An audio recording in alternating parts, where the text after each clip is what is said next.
Utilidade pública. Olá, senhores! E no vídeo de hoje eu quero falar sobre os policiais anti-cope, né? Como tá aí no título. E é muito comum nos vídeos, principalmente a respeito do comportamento feminino, do mercado de relacionamentos, que sempre surge alguém respondendo um comentário com a famigerada palavra cope. Meio que virou moda, né, no nosso meio essa tal dessa palavra. Porque veja só, o cope, ele é, como eu já expliquei várias vezes em vídeos para vocês, uma narrativa coerente que você cria na sua cabeça para melhor lidar com os conflitos internos, emocionais, é claro, gerados pelos estímulos e recompensas do ambiente, tá? Basicamente pelas coisas da vida. E aí isso vai gerar, obviamente, um conflito dentro de você, o qual você você é obrigado, se você quiser continuar vivo, a resolver esses conflitos internos. Nem sempre você vai ter a resposta exata ou a melhor resposta, mas o seu cérebro, ele é uma ferramenta formidável de resolução de problema e vai criar uma forma para você viver melhor com aquele conflito ali, tá? E como eu gosto de definir, existem duas formas, basicamente de tudo na vida, né? Como você vai lidar com esses conflitos internos, que é uma forma limitante ou edificante. Você vai chegar a uma conclusão que te limita ou uma conclusão que te edifica, que te melhora de alguma forma. E veja só, todo cope ele é essencialmente bom porque ele te ajuda a resolver um conflito interno. Ele te ajuda a continuar vivendo. Todo mundo usa cope sempre, é impossível se livrar de todos os copes e muito provavelmente se você declara guerra a todos os copes, você vai acabar se autocontratando para jogar no Vasco. Porque veja só, a sua mente, o seu cérebro, a sua consciência é uma grande máquina de criar copes, de criar narrativas coerentes e respostas para as perguntas às quais você não tem evidência alguma. O cérebro humano, ele adora resolver problema e ele odeia não ter uma resposta para um problema, então ele cria. E foi basicamente assim que nós evoluímos, tá? E veja só, a Black Pill, que gosta de usar muito essa coisa do cope, admite muito a psicologia evolutiva, né, a seleção natural, mas mesmo ignora que a mente humana evoluiu para ser uma grande fábrica de copes. Por quê? Olha, o seu cérebro, ele decide automaticamente ignorar, por exemplo, ignorar sistematicamente as sensações de certos órgãos do seu corpo que simplesmente não precisam ser notadas, né? Justamente para que você não entre em estresse. Não só, como também funções corporais inteiras, como a respiração, o piscar dos olhos, por exemplo. Só por eu ter dito isso, a sua respiração e o piscar dos seus olhos ficou automático agora, né? E não tem problema, dentro de alguns minutos ou mesmo segundos, você vai voltar ao normal aí e vai respirar e piscar automaticamente, sem nem seu cérebro perceber. Os seus dois olhos, por exemplo, enxergam o seu nariz o tempo todo, mas seu cérebro decide sistematicamente ignorar ele, e é por isso que você praticamente não o vê. Então, para funções cognitivas, pensamento, lógica, é a mesma coisa. O seu cérebro, ele também evoluiu como um grande resolvedor de problema, muito eficiente, tá? E ele sabe exatamente como fazer você chegar às conclusões mais funcionais para sua vida, evitando assim que você entre em parafuso, basicamente. Então, em diversos momentos da nossa vida, a gente topa com desafios lógicos, cognitivos, racionais e até argumentativos, discursivos, os quais a gente não tem evidência suficiente ou os quais são simplesmente questão de opinião, são variáveis demais. E aí, é claro, a nossa mente, como evoluiu em grupo, ela sempre vai tentar puxar o argumento, né, a questão lógica ali, para o lado do grupo, o qual você se identifica mais. Isso é natural. É uma coisa a qual você tem que estar consciente, primeiro você tem que saber e depois, obviamente, ficar consciente, porque não dá para ficar consciente do que você não sabe, tá? Então, sabendo que a sua mente funciona assim, você fica consciente disso para, obviamente, vigiar melhor quando o seu cérebro tentar te pregar essa peça. Então, a palavra cope, ela surge sempre quando se fala sobre relacionamentos, comportamento feminino, mercado sexual e etc, etc. E aí a gente tem várias bolhas dentro do meio masculino que tem diferentes visões a respeito, né? Tem os tradicons que sempre vão falar que é só você procurar direito e tem uma exceção aqui ou ali e a aparência não importa tanto e blá blá blá. Vai ter a galera Black Pill que vai dizer que assim, você nasceu de um jeito, você perdeu, você nasceu de outro, você venceu. Isso em todos os quesitos, tá? Não só no relacionamento. Vai querer ser também questões profissionais, pessoais e blá blá blá, enfim. E o ponto dos homens que seguem o seu próprio caminho vai ser sempre através de um egoísmo coletivo, pensando assim, beleza, o que é que eu tenho a ganhar com isso? Não importa qual seja o resultado, se é genético ou não, dane-se, beleza, qual é a melhor negociação pra mim, tá? É claro que eu estou sendo muito simplista e reducionista a respeito dessas três bolhas aqui, obviamente que eu não vou retratar tudo que elas falam dentro de um vídeo, né? Mas espremendo, né, o conteúdo dessas 3 bolhas, basicamente o sumo que sai é esse. Agora, deixa eu deixar uma coisa bem clara a vocês. Como eu já disse, né, principalmente nos vídeos aí depois do caso do coach do Campari, irmão, você não tem que necessariamente se definir a partir de nenhuma tribo da internet aí, tá? Tudo bem que a sua construção e o seu ponto de vista podem se alinhar, ou se você pode se identificar melhor com tal argumento de uma bolha ou outra, mas você não é necessariamente esse grupo. Porque, como a gente sabe muito bem, nenhum desses 3 grupos vai te acolher da maneira que você quer, de uma maneira paternal, tá? Então você pode estar vendendo a sua alma ao grupo, mas o grupo não está dando nada em troca a você. E você basicamente só está se sentindo pertencente ali por uma coisa interna sua, por uma satisfação que você tira em dizer que eu sou Black Pill, eu sou meio tonto, eu sou... seja lá o que for, tá? Mas vejam só, voltando à tal da palavra cope, tá? O significado original da palavra cope é lidar com ou tentar superar problemas e dificuldades. Simples, é isso aí, tá? Esse é o significado original que sempre foi usado. Então veja como é uma coisa essencialmente boa. Você lidar com algum problema ou tentar superar uma dificuldade não tem como ser ruim. Então é por isso que no inglês original, a ofensa ela não vem para uma pessoa que está usando o cope. Ela vem para uma pessoa que não consegue usar o cope. Veja só que engraçado. Para vocês que são um pouco mais fluentes de inglês, vocês podem frequentemente em conversações observarem que os americanos, principalmente, eles vão usar a expressão because you can't cope with. Então ele vai atestar ali um problema de resolução que você tem porque você não tem a capacidade de cooperar com o problema. Cooperar vem operar em conjunto, daí, né, a semântica da palavra. Então, existe um problema, você não está operando em conjunto com o problema, sabe? Você não está conseguindo funcionar ao redor daquele problema. Então, o problema, na verdade, é você e não necessariamente o problema em si, se é que vocês me entendem. Daí os americanos, muito frequentemente, vão usar isso para acusar um defeito seu, tá?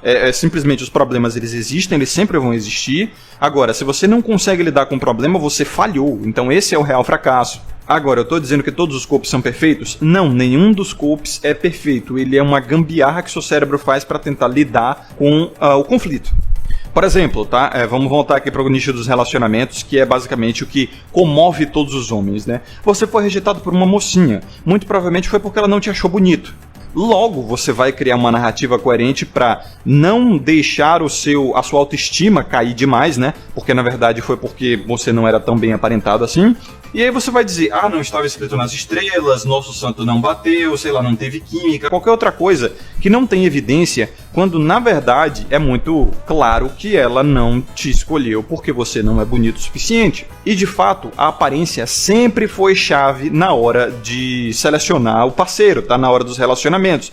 E isso é comum em quase toda a natureza. Negar isso é de fato um golpe, porque você está, obviamente, criando uma narrativa coerente para não deixar a sua autoestima ir por água abaixo, certo?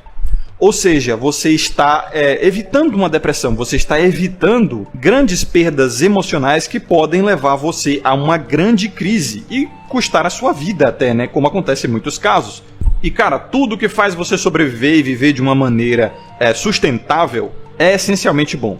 Por que eu venho com essa definição de cope limitante e edificante, que é uma coisa que eu não vejo ninguém usando além de mim, né, como criador de conteúdo? Ninguém, cara. E eu acho um mau caratismo muito grande você falar da palavra cope e não definir o cope entre limitante e edificante. Porque vamos lá, como eu já expliquei, todo cope é essencialmente bom, porque tudo que faz você sobreviver e viver de uma maneira sustentável é essencialmente bom. Agora, você tem que ter a responsabilidade e a independência de observar se esses próprios copes seus estão te privando de uma vida ainda mais plena, ainda mais saudável, ainda mais honesta, tá? E tudo gira em torno de você, no fim das contas. Porque ninguém tá aí pra você, tá? Nem mesmo a galera dos homens que seguem o seu próprio caminho, nem mesmo a galera da Black Pill, ninguém tá nem aí pra você, irmão. Você tem que cuidar da sua própria saúde. Então, por exemplo, vamos lá voltando ao caso do rapazinho que foi rejeitado por conta da aparência dele e ele acredita que foi, sei lá, os signos, ou o santo não bateu, ou química sexual, seja lá o que for. Isso é um cope limitante. Eu gosto sempre de dizer que isso é um cope limitante. Por quê? Porque isso muito provavelmente vai manter o rapaz focando no problema errado. Veja, o problema não é as coisas que ele conjecturou na cabeça dele através de uma narrativa coerente. O problema, de fato, é a aparência dele. Então, se ele não observar o problema real ali, ele nunca vai conseguir ter os melhores resultados, tá? E esses resultados vão ser o que ele quiser para a vida dele. Se é fazer o Lux Maxing, se é, sei lá, aumentar o status dele, ganhar dinheiro para sobrepujar a falta de aparência, sei lá, não importa, isso cada um escolhe por si só, tá? Muitas vezes ele vai, obviamente, observar um grupo ao qual ele se identifica mais, muitas vezes pelas referências que ele adquiriu ao longo da sua vida, enfim. As pessoas são um universo em si só e os motivos pelos quais elas fazem as escolhas, as próprias escolhas, são inúmeros, tá? Não podemos saber isso aí. Então o que ela vai decidir fazer ao ver o real problema ali é mais responsabilidade do próprio indivíduo. Então, obviamente, os Tradicons eles vão dizer que é só você tentar de novo, que você vai encontrar uma honradinha, exceção e blá blá blá. A Black Pill vai dizer, it's over, você nunca vai conseguir a tal atração genuína, então, basicamente, toda relação que você tiver vai ser descredibilizada porque a moça não está genuinamente interessada em você e nunca vai estar. E os homens que seguem o seu próprio caminho vão dizer pra você, tá valendo a pena, mano? Me diz você, tá valendo a pena? A moça, ela pode ser até muito, muito bonita, mas será que ela pode te oferecer o que você realmente quer? Será que existe segurança emocional, jurídica, social para você dentro desse relacionamento?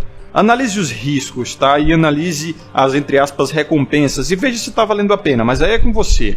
Então, basicamente, cada um vai criar os seus conteúdos a partir disso, né? Obviamente, como vocês sabem, eu estou muito mais inclinado ao lado dos homens que seguem o seu próprio caminho por uma questão de que, realmente, eu vejo incongruências. Obviamente que eu não vou sair por aí fazendo um trabalho oneroso, que é procurar uma exceção, que é uma agulha no palheiro, se é que existe, porque eu nunca encontrei nenhuma. E eu também não concordo que eu sou Volcel porque eu não consegui atrair mulheres bonitas. Porque, de fato, não faz sentido. Não é só uma questão de beleza, tá? É uma questão, obviamente, de segurança emocional, jurídica e social. Não se tem esse tipo de coisa para o homem mais. E veja só, o cara não me conhece, nunca viu o meu rosto e ele cria uma narrativa coerente na cabeça dele, ou seja, um cope, para achar que eu sou feio e por isso eu não consigo atrair mulheres, porque o mercado de relacionamentos hoje é principalmente baseado na aparência, muito mais, na verdade, do que se foi um dia. Por várias questões, tá? Por questões econômicas, por questões socioculturais, etc, tá? Como o próprio Witch Waffles, que é um criador de conteúdo Black Pill da gringa, mostrou que, de fato, as mulheres antigamente escolhiam os homens menos pela aparência e mais pelo recurso, porque o ambiente ali dependia mais de um homem com recursos. Hoje não, os recursos eles são muito mais democratizados, né? E agora elas preferem, obviamente, a aparência, tá? Até porque na selva as mulheres não podiam se dar o luxo de selecionar o macho só pela beleza, então selecionava também pelos recursos, já que era dependente dele. Porém, como eu expliquei também no meu e-book, né, e em vídeos, playlists, na verdade, sobre a ovulação oculta, existe um instinto biológico feminino para pular a cerca, porque a espécie humana inteira, não só a mulher, mas também o homem, é naturalmente poligâmica. Então, assim como várias espécies de aves, né, também fazem, a fêmea ela vai lá, se relaciona com o macho que tem muitos recursos, mas o trai muito discretamente com o macho com a melhor genética, para ter o filho com a melhor genética, mas ter o, entre aspas, pai é quem cria, com os melhores recursos, tá? E a ovulação oculta, que é uma coisa muito incomum na natureza, só acontece em 36 espécies de mamíferos, das milhares que a gente catalogou, o ser humano incluso, é principalmente usada para isso, tá? E, certo, então vamos acabar com essa parada de argumento de incel, argumento de que você não consegue atrair mulher bonita e blá blá blá. Que bom, a primeira contraparte é, o cara não sabe a minha aparência, não me conhece, não me viu, mas ele supõe, não conhece nada da minha vida, tá? Mas ele supõe que eu não consigo atrair mulher bonita porque eu sou feio. Novamente, ele não tem evidência, então a mente dele conjectura uma narrativa coerente sem fatos para sustentar, né? Ou seja, é um cope. Então, cara, ele mete o pau no cope, não, cope é isso, cope é aquilo. Não faz diferenciação entre cope limitante e edificante, mas ele é um copeiro safado. E isso, muito frequentemente, eu recebia através de e-mails, tá? De ouvintes, vários ouvintes dizendo assim, cara, MGTOW é cope de incel, cara. Volcel é cope de incel. Eu falei, ué, não tem sentido nenhum. Não tem sentido nenhum isso aí. Todo mundo hoje concorda que a maior crise de relacionamentos pros homens não é só por sexo, tá? Não é só pelo casualzão, porque se fosse só isso, o cara se resolvia com profissionais, certo? Certo, isso ninguém discorda, absolutamente ninguém discorda. O que os homens querem não é casual. O que os homens querem é relacionamento, fidelidade e toda aquela coisa de comédia romântica bem torpe. Isso é um fato, tá? Porque se não fosse isso aí, os caras simplesmente estariam com profissionais e não haveria nem machosfera, irmão. Não haveria black pill, não haveria nada. Os caras iam falar, pô, tô nem aí se eu sou bonito, se eu sou feio, se eu sou pobre, se eu sou rico. Com 200 conto no bolso, eu consigo me resolver.